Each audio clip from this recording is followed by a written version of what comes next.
चलिए नमस्कार दोस्तों, मैं हूं जयकांत प्यासी। मैं आपका स्वागत करता हूं अपनी यूट्यूब चैनल ड्रीम सरकारी नौकरी पर।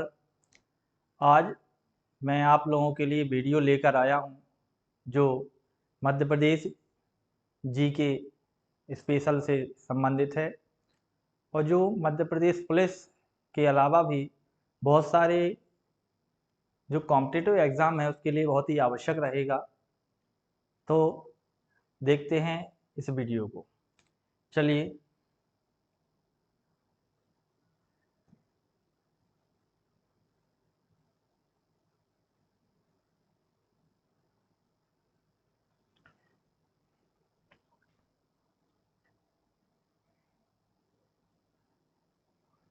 चलिए आज सबसे पहले बात करते हैं, सबसे पहला क्वेश्चन देखते हैं।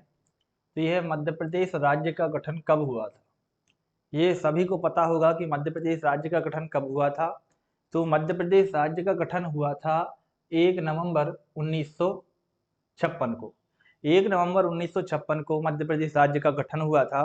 और यदि हम बात करें तो इससे पहले जब मध्य प्रदेश राज्य का गठन नहीं हुआ था तो पहले यह part A, part B, part C में यह विभक्त था। तो मैं अब बात करते हैं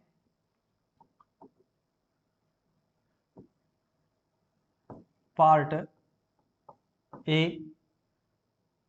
पार्ट ए जो था, यदि बात करते हैं पार्ट ए की राजधानी थी वो थी नागपुर। पार्ट ए की राजधानी जो थी वो क्या थी? नागपुर थी। और इसके बाद बात करते हैं पार्ट बी। पार्ट बी की राजधानी थी, दो थी, एक थी इंदौर और दूसरी थी ग्वालियर। ये पार्ट बी की दो राजधानियां थी। इसके बाद करते हैं पार्ट सी की।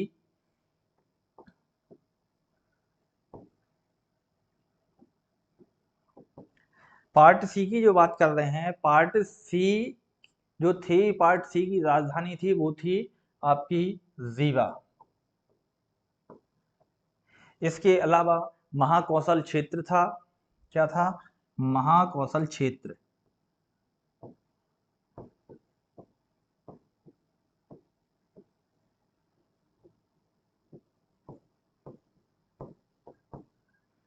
महाकौशल क्षेत्र जो जिसकी राजधानी थी वो थी जबलपुर।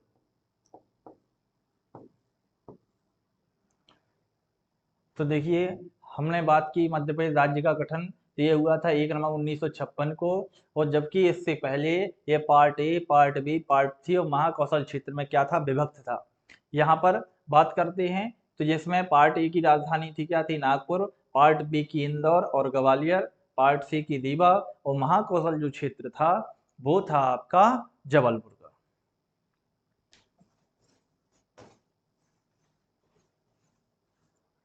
चलिए अब इसके बाद देखते हैं नेक्स्ट क्वेश्चन क्या है। दूसरा है मध्य प्रदेश राज्य का नाम मध्य प्रदेश नाम किसने दिया? देखिए, ये सभी को पता है, ये किसने दिया था? पंडित जवाहरलाल नेहरू ने। पंडित जवाहरलाल नेहरू ने मध्य प्रदेश राज्य को मध्य प्रदेश नाम दिया था। चलिए इसके बाद देखते हैं थर्ड क्वेश्चन क्या है। मध्य प्रदेश का राजकीय पक्षी कौन है? मध्य प्रदेश का राजकीय पक्षी कौन है? साहेब बुलबुल। इसका नाम क्या है? Paradise fly catcher. ठीक है, ये क्या है? Paradise fly catcher. इसके बाद इसमें देखते हैं जो पैराडाइज फ्लाई कैचर है, इसके अलावा ये हमारा क्या है? राजकीय पक्षी।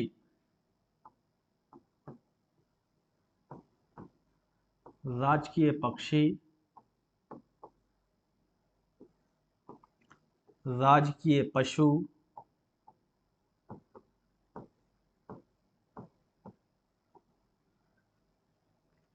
और राजकीय वृक्ष।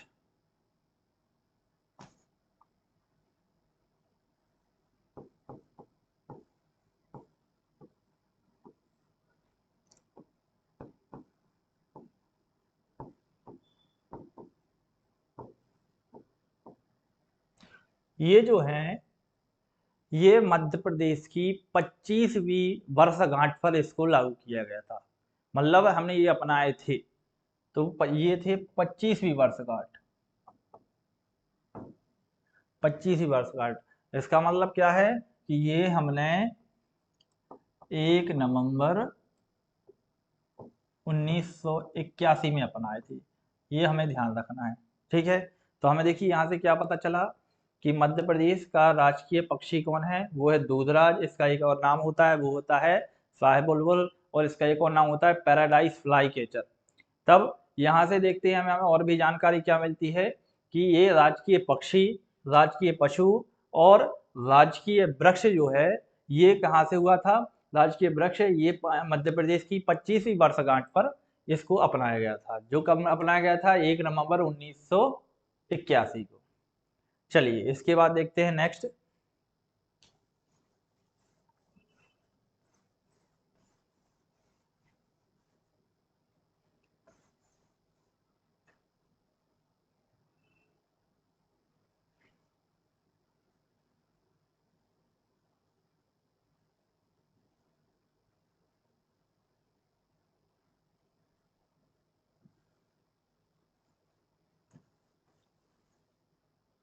चलिए अब देखते हैं मध्य प्रदेश राज्य का राजकीय पशु मैं बता चुका हूँ बारहसिंगा। ये जो बारहसिंगा है यह ब्रेडरी प्रजाति का बारहसिंगा जो होता है यह हमारे मध्य प्रदेश का राजकीय पशु है। मध्य प्रदेश का राजकीय पेड़ अर्थात वृक्ष वो क्या है, बरगद है।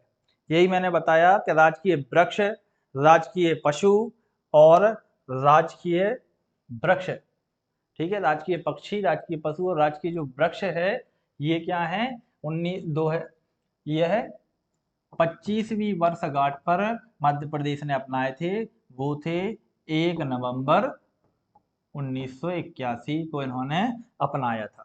बात समझ में आती है। तो ये हमारे लिए इम्पोर्टेंट डेटा रहता है, जो यहाँ से बहुत सारे कॉम्पिटिटिव की क्वेश्चन आते हैं। ये हमारा बेसिक भी है और इसमें बहुत सारे ऐसे क्वेश्चन हैं जो आपके कई बार एग्जाम में पूछे गए हैं।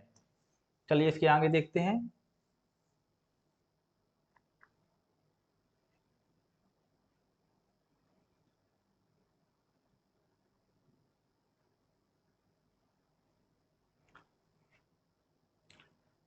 अब बात करते हैं मध्य प्रदेश का राजकीय, मध्य प्रदेश की राजकीय मछली कौन है, तो ये है महाशीर।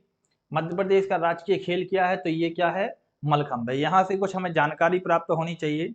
तो जो क्या है, मध्य प्रदेश का राजकीय खेल क्या है, मलखंभ है। तो ये जो मलखंभ है इसे हम बात करें यदि, तो इस क्षेत्र में क्या दिया जाता है, एक सम्मान दिया जाता है मध्य प्रदेश में, जिसे बोलते हैं प्रभास जोशी।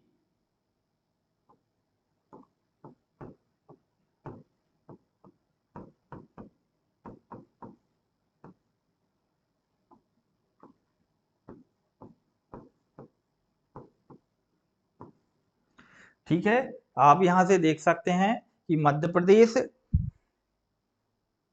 में जो मलखंभ के क्षेत्र में, मलखंभ के क्षेत्र में, मध्य प्रदेश में मलखंभ के क्षेत्र में जो एक सम्मान दिया जाता है खिलाड़ियों को, वो क्या है, प्रभास जोशी सम्मान। अब यहाँ हमारे मन में एक क्वेश्चन आना चाहिए, ये कब से चालू हुआ, तो ये प्रारंभ होता है 2013 से। ठीक है, प्रभास जोशी सम्मान ये कब से चालू हुआ है, ये हुआ है 2013 से। ठीक है, चलिए इसके बाद नेक्स्ट क्वेश्चन देखते हैं। मध्य प्रदेश की राजकीय फसल क्या है, मध्य प्रदेश की राजकीय फसल क्या है, तो मध्य प्रदेश की राजकीय फसल क्या है, वो है आपकी सोयाबीन। ठीक, चलिए इसके बाद नेक्स्ट आगे बढ़ते हैं।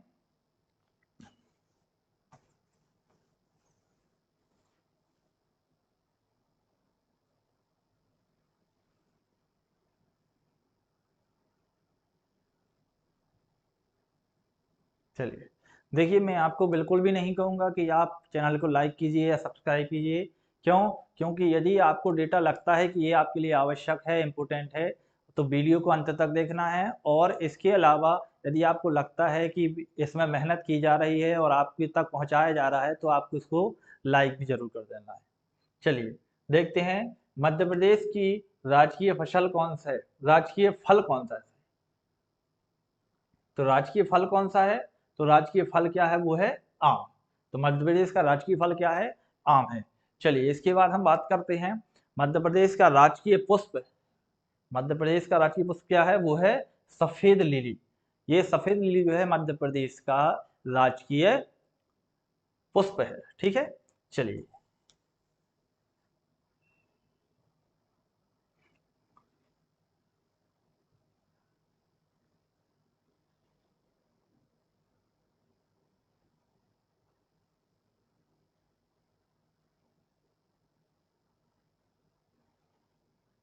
चलिए इसके बाद हम बात करते हैं रामायण कला संग्रहालय मध्य प्रदेश के किस क्षेत्र में स्थित है? तो रामायण कला संग्रहालय ये मध्य प्रदेश के है। ये कहाँ पर दिया गया है? आप देख रहे हैं, ये है वो हमारे ओरछा में। ठीक है ना।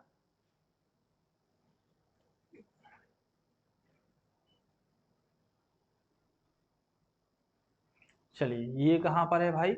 ये है ओरछा में। रामायण कला संग्रहालय मध्य प्रदेश के कहाँ पर है? ओरछा में स्थित है। चलिए क्या यहाँ से कुछ क्वेश्चन हमारे लिए मिल सकते हैं? बिल्कुल मिल सकते हैं। ये जो ओरछा में कला संग्रहालय है, ये हम देखते हैं कि ये जो है क्या है, देखिए रामायण कला जो संग्रहालय दिया गया है, इसकी स्थापना हुई थी 2005 में।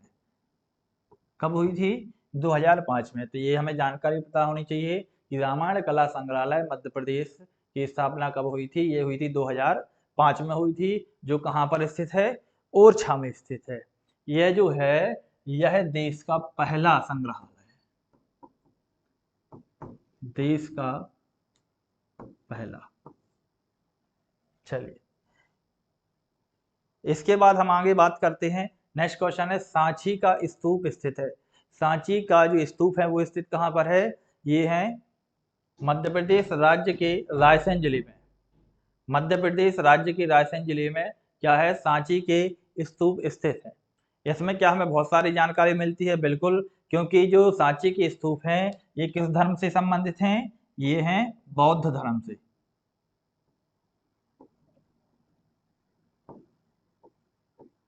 किस धर्म से संबंधित हैं? तो ये है सांची की स्तूप जो है वो है बौद्ध धर्म से। और यहाँ से हमें कुछ और जानकारी भी देखने को मिल जाएगी कि हम यहाँ से जो सांची के स्तूप हैं, सांची एक आता है कि सबसे पहले तो हमें ये पता होना चाहिए, ये जो सांची है ये आता है रायसेन जिले में। ठीक है, और रायसेन जो आता है वो आता है भोपाल संभाग में। ठीक है ना। जब इसके अंदर अपन पढ़ेंगे तब आपको बताया जाएगा।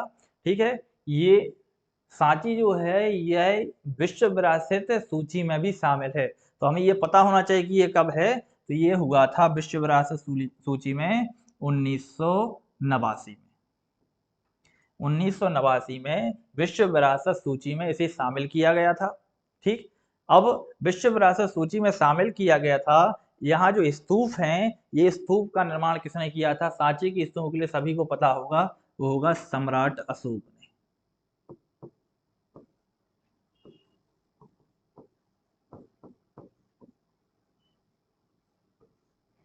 सम्राट अशोक ने क्या किया था? सम्राट अशोक ने क्या यूज किया था? सम्राट अशोक ने सांची के स्तूप को बनवाया था। ठीक है, चलिए इसके बाद हम बात करते हैं ये कब बने थे। ये बने थे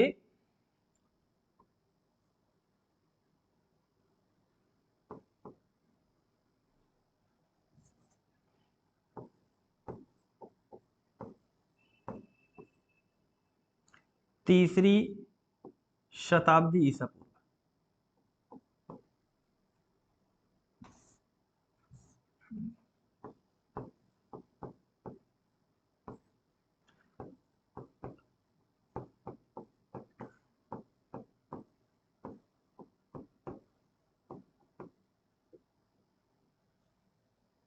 तीसरी शताब्दी ईसा पूर्व में क्या हुआ था? देखिए तीसरी शताब्दी ईसा पूर्व में इसका निर्माण किया गया था। ठीक है, चलिए इसके बाद हम नेक्स्ट क्वेश्चन देखते हैं।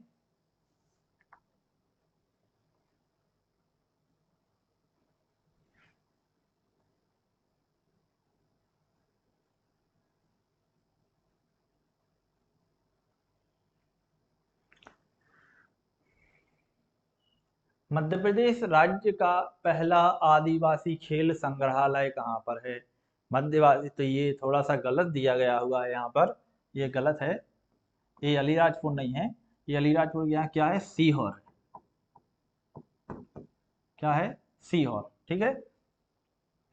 तो जो मध्य प्रदेश का पहला आदिवासी खेल संग्रहालय जो है वो कहाँ पर स्थित है, वो है सीहोर जिले में, ठीक है ना। ये जो सीहोर जिले में स्थित है। इसके बाद नेक्स्ट क्वेश्चन देखते हैं। देश की सबसे छोटी जो मस्जिद है, जिसे क्या कहते हैं, 2.5 सीढ़ी की मस्जिद। देश की सबसे छोटी जो मस्जिद है वो क्या है, 2.5 सीढ़ी की मस्जिद है। ये कहाँ पर स्थित है, तो आप जैसे कि देख रहे होंगे ये कहाँ पर है, भोपाल में स्थित है, ठीक है। अब हमें एक पता होना चाहिए मस्जिद को किसने बनवाया था, तो 2.5 सीढ़ी की जो मस्जिद थी उसे बनवाया था दोस्त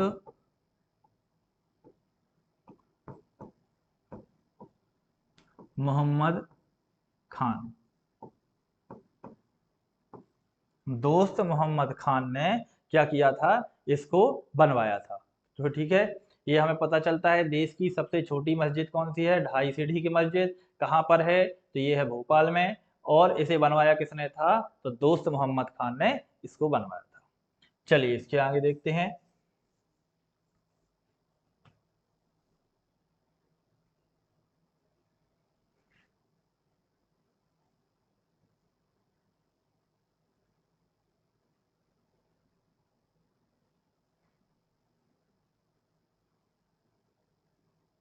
चलिए, सतपुड़ा की रानी किसे कहते हैं, सतपुड़ा की रानी ये कहलाती है आपकी क्या, पचमढ़ी।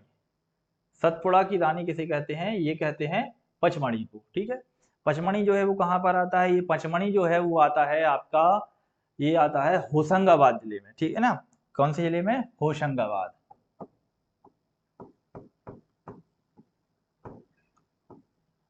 होशंगाबाद जिसे बोलते हैं नर्मदापुरम, इसका नया नाम क्या हो गया है, जो नया संभाग है जिसको नाम से बना है नर्मदापुरम, नर्मदापुरम, ठीक है। चलिए, इसके अलावा ये जो है ये लगभग 1100 मीटर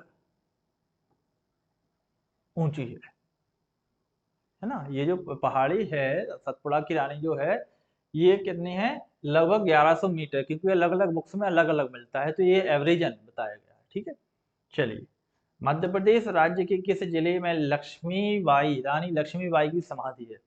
ये सभी जानते होंगे कि मध्य प्रदेश राज्य के किस जिले में, तो ये है ग्वालियर जिले में, ठीक है ना। ग्वालियर जिला जो है, ग्वालियर जिले में मध्य प्रदेश के जो मध्य प्रदेश जिला है जो ग्वालियर, उसमें रानी लक्ष्मीबाई की समाधि बनी हुई है। तो ये कहाँ पर बनी हुई, ये हमें पता होना चाहिए। ये है फूलबाग, ठीक है, क्या है, फूलबाग, ये कहाँ पर है, फूलबाग ग्वालियर में इसकी जो फूलबाग ग्वालियर है, यहाँ पर लक्ष्मीबाई की समाधि बनी हुई है। आज सभी को पता होगा, यानी कि एक बहुत ही अच्छे दोस्त थे, जो इनकी सखी थी, वो थी कौन सी, झलकारी बाई।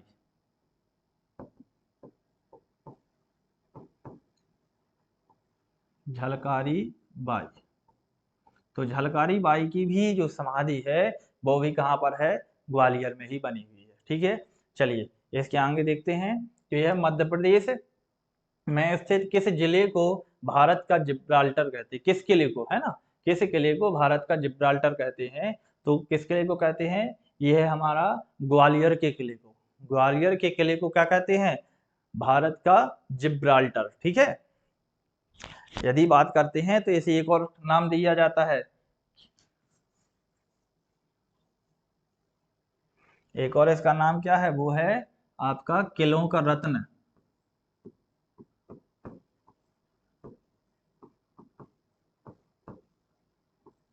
किलों का रत्न। ये भी क्या है, किलों का रत्न। ये किसका कहा जाता है, इसलिए कहा जाता है, ये कहा जाता है आपके ग्वालियर के किले को। इसके अलावा इसमें और क्या हमें जानकारी मिल सकती है, तो इसे हमें पता होना चाहिए ग्वालियर में क्या है, तानसेन का मकबरा, तानसेन का मकबरा, तानसेन का क्या है, यहाँ पर मकबरा भी है और क्या है, अब यहाँ बात करते तानसेन का मकबरा हो गया। इसके अलावा हम यहाँ पर बात करते हैं तो यहाँ है तेली का मंदिर, तेली का मंदिर। और क्या है, यहाँ है सास बहू मंदिर,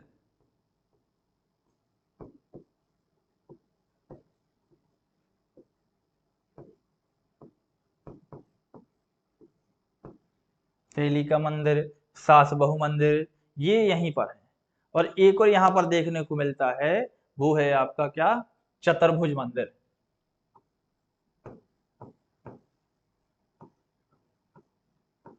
चतुर्भुज मंदिर, ये सब डाटा किसके लिए मिलता है हमें, ग्वालियर के लिए। चलिए अब इसके बाद हम आगे बात करते हैं। तो ये समझ में आ गया होगा, मैं उम्मीद करता हूँ कि ये सब जानकारी जो हमें मिल रही है ये कहाँ से है, केवल ग्वालियर के लिए है। ठीक है,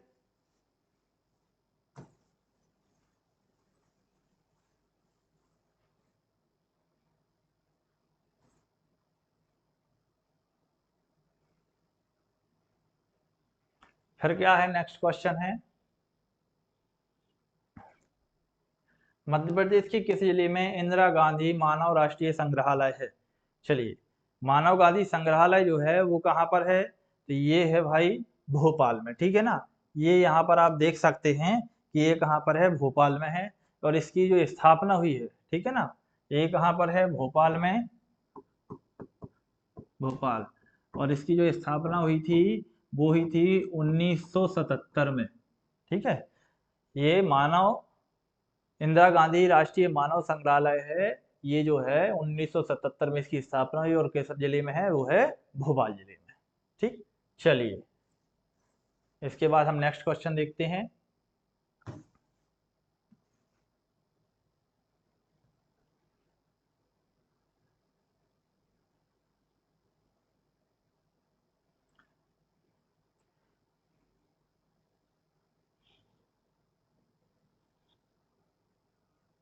चलिए देखते हैं क्या आता है। अब यहाँ हम बात करते हैं, तो सबसे बड़ा दिया गया है, एशिया का सबसे बड़ा सोयाबीन कारखाना कहाँ स्थित है। एशिया की बात कर रही है, ठीक है, मध्य प्रदेश की कोई बात नहीं की जा रही है। तो एशिया का सबसे बड़ा जो कारखाना है वो है कहाँ पर, हमारा उज्जैन में।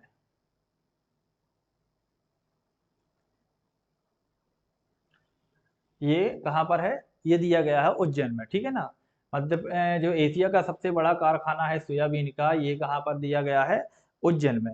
अब यहाँ से हमें बहुत सारे क्वेश्चन मिलते हैं क्योंकि ये राष्ट्रीय है ना। तो एक चीज और यहाँ पर हमें पता होना चाहिए, ये तो उन्होंने पूछा है क्या, कारखाना पूछा है। तो राष्ट्रीय सोयाबीन अनुसंधान कारखाना कहाँ पर है, या राष्ट्रीय सोयाबीन अनुसंधान केंद्र, राष्ट्रीय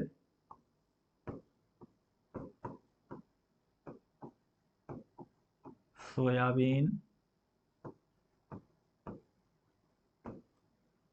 अनुसंधान केंद्र, राष्ट्रीय सोयाबीन अनुसंधान केंद्र, ये कहाँ पर है, तो ये है इंदौर में। ठीक है, राष्ट्रीय सोयाबीन अनुसंधान केंद्र कहाँ पर है, ये है हमारा इंदौर में। देखिए राष्ट्रीय सोयाबीन अनुसंधान केंद्र कहाँ पर है, ये हमें इंदौर में, ये हमें जानकारी यहाँ से प्राप्त होती है कि एशिया का कारखाना कहाँ पर है। ठीक है ना, और जो ये कारखाना है, भारत जो है एशिया में दूसरे नंबर पर सबसे ज्यादा सोयाबीन उत्पादक करने वाला देश है, दूसरे नंबर। ठीक है ना, भारत की बात की जा रही है। यहाँ पर फिर बात करते हैं, क्योंकि मध्य प्रदेश में सबसे ज्यादा क्या होता है, सोयाबीन होता है, इसलिए इसे सोया स्टेट भी कहा जाता है। ठीक, चलिए नेक्स्ट क्वेश्चन देखते हैं। मध्य प्रदेश के किस जिले में राष्ट्रीय कला भवन है, राष्ट्रीय कला भवन, तो ये राष्ट्रीय कला भवन भी कहाँ पर है, ये है हमारा उज्जैन में। ठीक है, राष्ट्रीय कला भवन कहाँ पर है, उज्जैन में दिया गया है।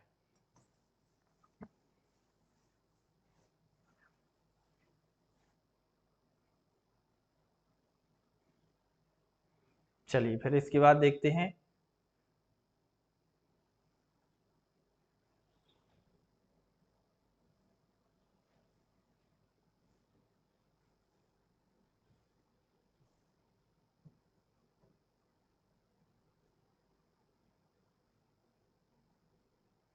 चलिए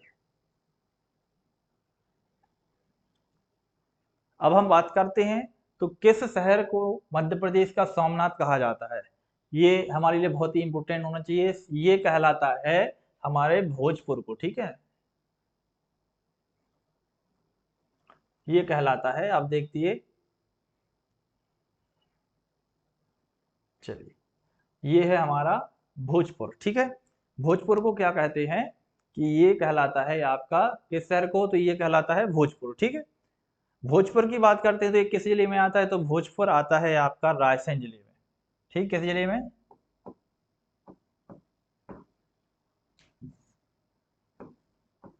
रायसेन, रायसेन जिले में आता है, ठीक। अब ये जो भोजपुर है शहर, ये सोमनाथ का जो है, ये किसने बसाया था, ये बसाया था राजा भोज द्वारा। ये जो नगर है किसने बनाया था, राजा भोज ने।